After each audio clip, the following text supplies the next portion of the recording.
Welcome to Business Insights Daily. I'm your host, Sishank. Today, we're looking at a bold and deeply controversial experiment in internet governance. Australia has become the first country in the world to prohibit social media access for children under 16 with a sweeping new law that officially took effect on December 10th. Rules are simple to describe and extremely hard to implement. If you're under 16, you're not supposed to be on any major social platform at all. Companies like TikTok, Instagram, Snapchat, and others must block underage users or face heavy penalties. And almost immediately, downloads of less well-known apps like Lemonade, Yope, and Covershot spiked as young users began looking for ways around the wall. Let's break down what this ban actually does, why Australia is doing it, and how tech companies and free speech advocacies are reacting, and what this might signal for the future of social media regulation around the world. What the law actually says.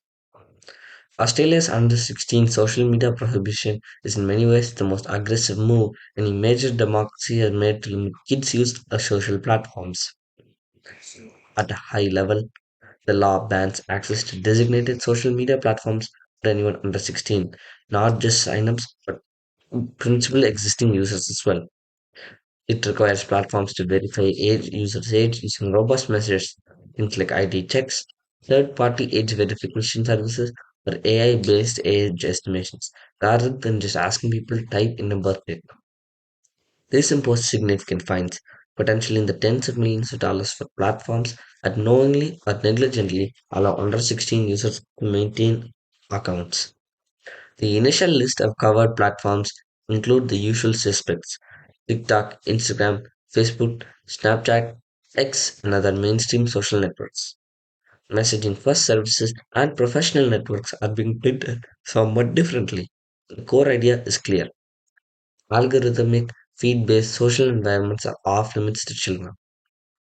At the same time, the law leaves room for regulators to update the list over time, adding new apps as they grow popular among younger users. What leads to the next twist? Alternative apps. The alternative app surge. Almost as soon as the ban took effect, the App Store data showed a spike in downloads for platforms not yet covered by the restrictions. Names like Lemonade, Yoke, and Coverstar, apps centered on video performance and interactive challenges, or hybrids of Instagram and Pinterest, started spiking. These apps are suddenly climbing the charts in Australia, not because adults want them, but because teens see them as a way to stay social but tripping the enforcement wires on major platforms. It's a pattern we've seen before. When certain categories of content get banned, alternative sites spring up overnight. When one messaging app gets blocked, users flood to the next. Here, the question is, can regulators realistically keep up with a fast moving ecosystem, especially when new apps can appear and go viral much faster than laws can be updated? And for the companies behind these alternative apps, that's a deeper question. Do they want to become the next big teen platform, knowing that might paint a regulatory target on their back? Why Australia is doing this? What's driving such a dramatic step? Australia's policymakers frame the ban as a child safety and mental health measure. Over the last few years, studies have linked heavy social media usage to increased rates of anxiety, depression, and body image issues among teenagers. Parents and educators have expressed growing concerns about cyberbullying, exposure to harmful content, and addictive design patterns. And multiple inquiries, both in Australia and abroad, have criticized platforms for not doing enough to protect young users. In the context, previous approaches like kids mode, content filters, and time limits are seen as insufficient. Australia's government is essentially saying, we've asked platforms to make their products safer. We've nudged and we want, and we watch the numbers get worse. So now we're taking a harder line. If you're under 16, you shouldn't be here at all. For public health perspective, it's a bold attempt to treat social media more like alcohol, gambling, or other activities where age limits are standard. But from civil liberties and tech policy perspective, it raises a huge question. The pushback from tech and free speech advocates. Unsurprisingly, the reaction from major platforms and digital rights groups have been critical. Tech companies argue that age verification at scale is technically and socially flawed. To be effective often requires collecting sensitive data, ID documents, biometric signals, and other attributes, which might actually create new privacy and security risks. Determined teens can often circumvent blocks using VPNs, parent credentials, or offshore apps, meaning compliant users are punished while the savviest found workarounds. And a hard ban may reduce young people's access to beneficial communities, educational content, and support networks, especially for those who feel isolated offline. Free speech and youth right advocates add that a blanket prohibition risks treating all online speech as potentially harmful rather than targeting specific types of content or behavior. And that sets a precedent for governments to decide which groups can participate in digital public spaces.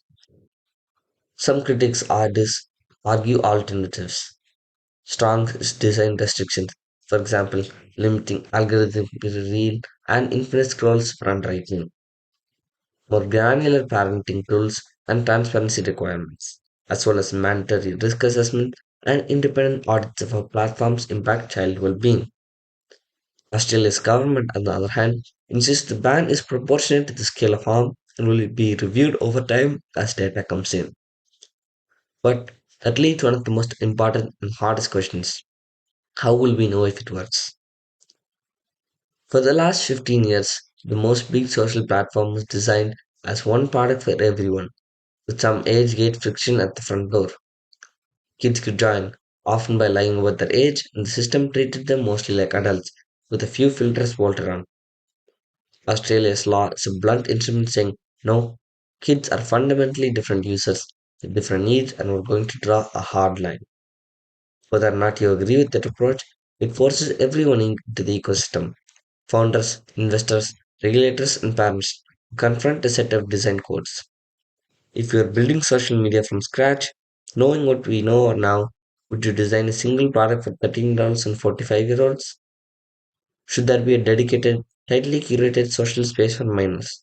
Are different incentive structures and fewer engagement traps? And if so, who builds those spaces? And how do they sustain them without defaulting to ad driven engagement maxing models? Australia is answering these questions in the simplest way it can. For now, no access under 16 on mainstream platforms. Most of the world is watching to see do mental health outcomes improve? Do kids just move on to the next set of apps? Or do parents feel more in control and more shut out from their children's digital lives? These answers won't come overnight. They'll be messy and they'll differ by community. They'll shape how other countries in the EU, the US parts of Asia think about regulating kids' online experiences. As with so many stories we cover, this isn't just about one law in one country. It's about how we collectively are trying to rebuild an internet that grew faster than our rules did. This is Business Insights Daily. I'm your host, Seshan. Thank you for listening. And whether you're a parent, a builder, a policymaker, this might be a good moment to ask. If we're going to limit what kids can do online, what are we building for them instead? Thank you.